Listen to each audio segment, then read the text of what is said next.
Because I've had both consoles now for a while.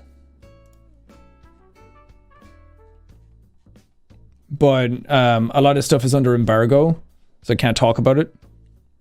But I've seen a bunch of Series X reviews come out today. I quite like the console. It's a shame there's not more to play on it.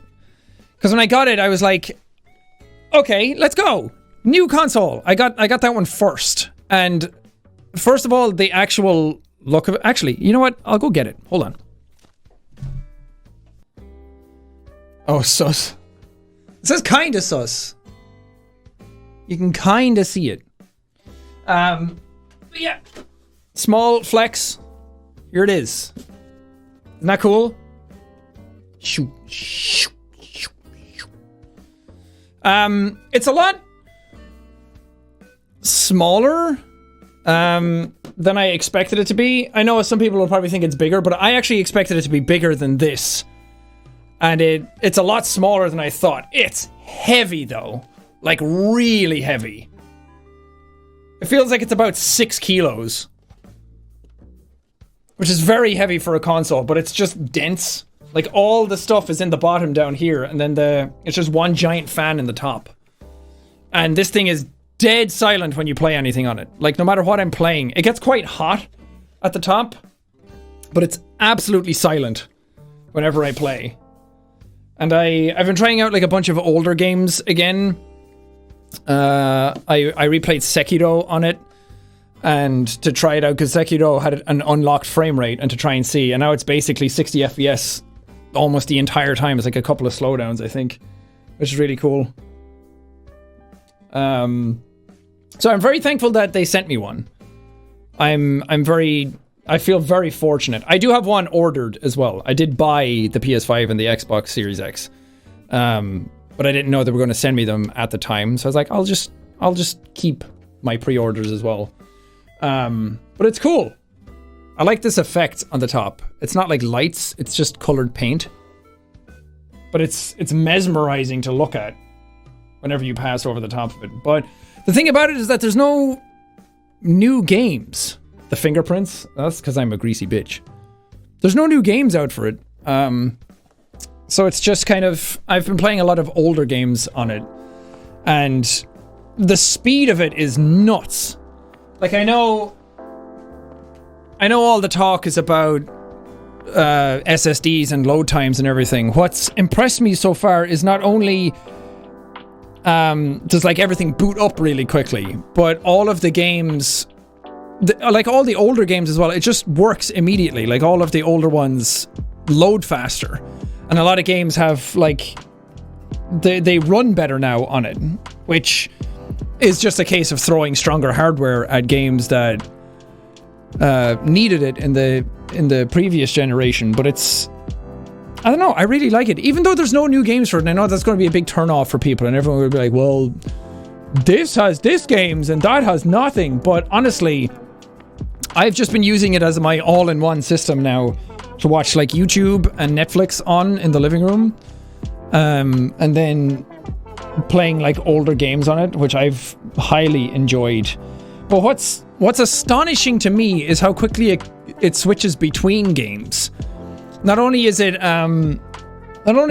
like load up a game on its own quick, but if I just go to my menu and then go into another game, it immediately gets into that as well.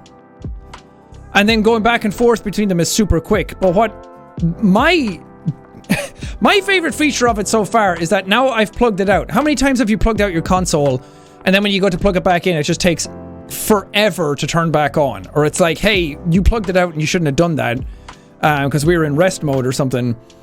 But this, if you just plug it back in, it's like, oh, here's everything that you had already. It boots up in like 5 seconds.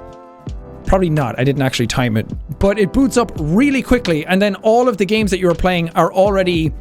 Like if I'm playing a game, I turn off the console, or even if I just plug it out, and then put it back in and plug it all back in, the game is exactly where I left it. And it just starts up everything again. So you don't have to go through like a cold boot menu every single time. And that's blown me away so far, because like plugging it out and bringing it in here to show you, and then putting it back down and plugging it back in, I haven't lost anything. And that's what I think is a really cool feature of the SSD. Again, I'm not paid to like talk about this or anything. I'm not sponsored by Xbox for any of this stuff. I genuinely just really like it. Oh, hey, Dan. How's it going? I don't think I'm allowed to talk about the PS5 yet. I don't think any reviews for that are coming out yet.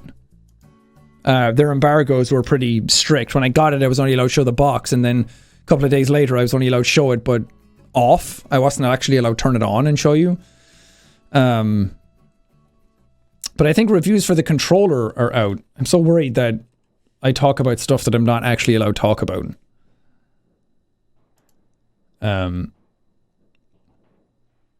It kind of comes down to what everybody else has been talking about so far. I don't know what the Series S is like. I only have the Series X for now. I don't really need a Series S, but I've heard good things about that as well, and it's absolutely tiny.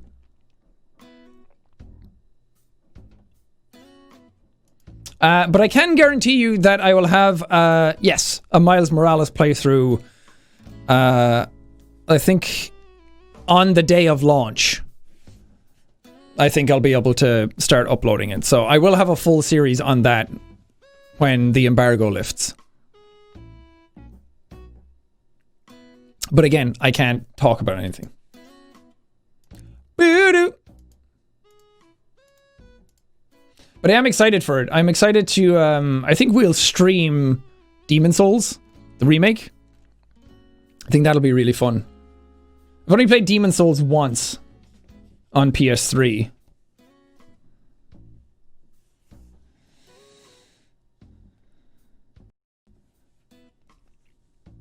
But yeah,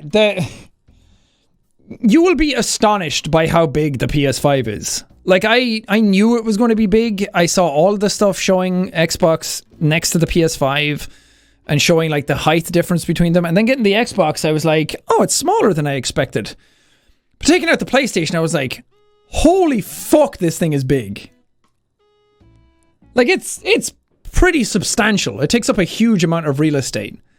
I think in person, I like the Series X more. I think it's just a more minimalistic design. I think it just kind of integrates into your system better. And let's face it, we're playing the consoles. We're not looking at them. My consoles are just going to be tucked away somewhere where I don't even really see them. So I don't need them to look great. But yeah, PlayStation's pretty damn big.